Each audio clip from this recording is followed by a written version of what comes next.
సంపంగి గ్రూప్కి ఈరోజు అంటే ఎన్నో అవార్డ్స్ వచ్చినప్పటికీ మాకు గిన్నిస్ బుక్ వరల్డ్ రికార్డులో మా సంపంగి బయో ఫార్మ్స్ అనేది మా పేరు నమోదవడం అనేది చాలా అంటే చాలా ఆనందదాయకం.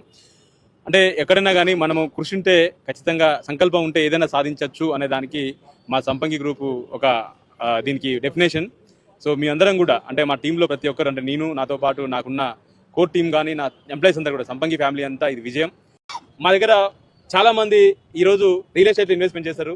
సో వాళ్ళ భావితరాల భవిష్యత్తు బాగుండాలి అంటే రియల్ ఎస్టేట్ ఇన్వెస్ట్మెంట్ చేస్తారు. నేను ఏమంటా అంటే ఈ real estate and traditional real estate investment బదులు అగ్రి ఎస్టేట్ ఇన్వెస్ట్మెంట్ చేసుకోండి. సో అగ్రి ఎస్టేట్ ఇన్వెస్ట్మెంట్ చేసుకోవడం వల్ల మీకున్న డబ్బుకి కొద్దిగా ఎక్కువ ల్యాండ్ వస్తుంది. ఫర్ ఎగ్జాంపుల్ మీకు ఒక 20 లక్షల రూపాయలు మీ ఇన్వెస్ట్మెంట్ అనుకోండి. ఈ 20 లక్షల రూపాయలు ఇన్వెస్ట్మెంట్ ఏదైతుందో హైదరాబాద్కి 60 కిలోమీటర్ రేడియస్లో ఒక 200 గజాలు ల్యాండ్ వస్తుంది.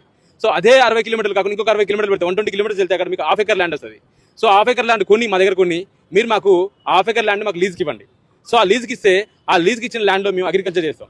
సో అగ్రికల్చర్ చేసి ఆ అగ్రికల్చర్ చేసిన ల్యాండ్లో మేము టెక్నాలజీ బేస్డ్ అగ్రికల్చర్ చేస్తాం. సో టెక్నాలజీ బేస్డ్ అగ్రికల్చర్ చేసి దాని మీద వచ్చే రిటర్న్స్ మీకు 50% మీకు షేర్ చేస్తాం. ఇక్కడ పెద్ద రాకెట్ సైన్స్ ఏం లేదు.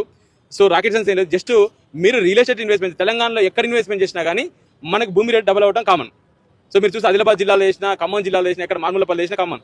అదే మీరు కొద్దిగా మీ ఇన్వెస్ట్మెంట్ ఏదైతుందో కొద్దిగా ఇంటెలిజెన్స్తో మీరు ఇన్వెస్ట్మెంట్ చేస్తే మంచి రిటర్న్స్ వచ్చే అవకాశం ఉంటుంది. ఇక్కడ ఏంటంటే అగ్రికల్చర్ మన ట్రెడిషనల్ రియల్ ఎస్టేట్లో మనకి గవర్నమెంట్ పాలసీస్ మీద మార్కెట్ మీద డిపెండ్ ఉంటుంది రేట్లు.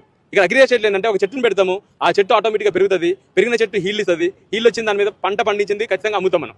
ఇది పండించేది ఫుడ్ పండిస్తున్నాం. ఫుడ్ ఖచ్చితంగా అందరికి కావాలి. మన డేట్స్ కానీ లేదంటే పల్సెస్ కానీ వెజిటేబుల్స్ కానీ ఫ్రూట్స్ కానీ ఇవన్నీ కూడా పళ్ళు. ఈ పళ్ళు పండించింది ఖచ్చితంగా అందరు తింటారు కాబట్టి అది ఆర్గానిక్ పద్ధతిలో పండిస్తున్నాం కాబట్టి ఈ పండించిన పంట ఏదైతుందో ఈ పండించిన పంటను మీకు కంపల్సరీ దాని మీద వస్తుంది. ఇది రాకెట్ సైన్స్ ఏం లేదు. జస్ట్ మీరు ల్యాండ్ కొనుక్కోండి, ఆ ల్యాండ్ మాకు లీజ్కి ఇవ్వండి. మేము వచ్చేసి 2 టైప్ ఆఫ్ పంటలు వేస్తామండి. ఒకటి వచ్చి కమర్షియల్ క్రాప్స్ అంటాము. ఆ కమర్షియల్ క్రాప్ వచ్చేసి మేము డేట్స్ ఎంచుకున్నాము. సో అదేవిధంగా డొమెస్టిక్ కార్డ్స్ వచ్చేసి మనం పండ్లు పప్పులు అదేవిధంగా కూరగాయలు ఇవి మేము పండిస్తున్నాం. అది సో పండించేసి 2 రకాల పంటలు మేము 2 కూడా మాకు 100% ఆర్గానిక్ పద్ధతిలో పండిస్తాము. ఆ పంటని మా కస్టమర్స్కి డిస్కౌంట్ రేట్లో ఇస్తాం. అదేవిధంగా మార్కెట్లో సంపంగి న్యాచురల్స్ అనే బ్రాండ్ మీద మీకు మంచి పంట దొరుకుతుంది. నేను ఖచ్చితంగా చెప్తా. మీరు ఒకసారి ఇది ఆర్గానికా కాదని చేసి ల్యాబ్కి తీసుకెళ్ళి టెస్ట్ చేయాల్సిన అవసరం లేదు. మీ నాలుకకి ఒకసారి తిని చూస్తే అర్థమవుతుంది. మీ చిన్నప్పుడు తిన్న టేస్ట్ ఏదైతుందో మీ అమ్మమ్మ మీ నాన్నమ్మ మీ తాతలు పెట్టిన పప్పుల టేస్ట్ ఏదైతే మీ 6 సంవత్సరాలు 5 సంవత్సరాలు పప్పులు ఏదైతున్నాయో ఆ టేస్ట్ ఇక్కడ వస్తుంది.